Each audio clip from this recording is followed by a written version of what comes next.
Here's a way around the mess with subprime loans. Don't make them the nation's largest savings and loan. Going that route hours ago. Washington Mutual saying that it is discontinuing all remaining lending through its subprime mortgage channel, all of it. That is 190 of 336 home loan centers and 2,600 jobs gone. Just like that. We'll talk about throwing the baby out with the bathwater, only they took mom and dad out for good measure.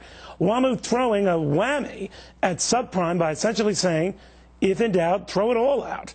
To what end? Look, I know Washington Mutual had to set aside more than expected for loan losses, but I also know that most loans are not losses at WAMU or any other lender. The vast majority of loans in this country are being paid on time, month in and month out in this country. Subprime has a lousy image, but a fairly good record. Subprime got young couples in homes, and now a major lender is saying, you just ain't worth the fuss trying to keep putting you in homes. Peter, that brings back to one, I know you don't readily agree with this, but they're closing the barn doors now, and all the suspect animals have left. So what good does this do? Well, you know, there's a lot more shoes to drop here. You know, this is not anywhere near the bottom of what's happening. And, you know, unfortunately with subprime, you know, there was no baby to begin with. It's all bathwater. These loans never should have existed. No, it isn't. No, they never should have made loans. 87% are being paid on time. Now. You're assuming, no. You are assuming that everyone is a delinquent loser. No, I'm telling you that close to 9 out of 10 clearly are not. Neil, I'm telling you that the vast majority, the overwhelming majority of these subprime loans have not even reset yet. Wait till you see what the default rate would be next year and the year after that. But before it was over, better than half of these loans would be in default. Well, you don't know that for sure, Peter. Yes, I do. You're basing this on adjustments that are coming up, that the vast majority won't be able to handle these adjustments. They won't. Neil. Peter, stop, because I want to be clear on this. We have had 2 adjustment waves since this whole crisis began, and the overwhelming majority of these borrowers have successfully met those adjustments. Yeah. You have the cynical view, shared by many, that they won't be able to in the future.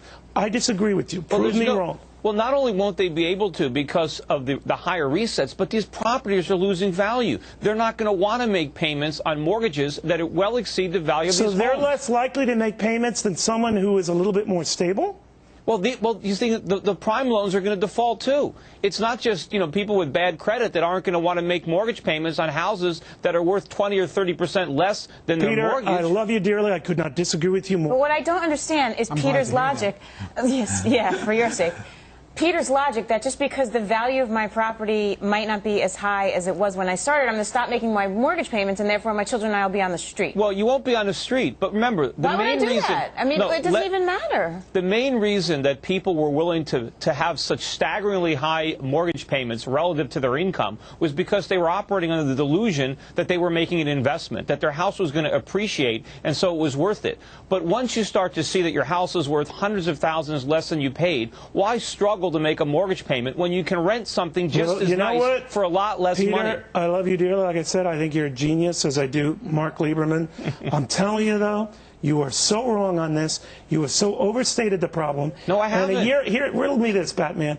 A year from now, when I have you back and the medication isn't talking, I will prove you wrong. Look, Neil, and if I'm wrong, I will not have you back. Neil,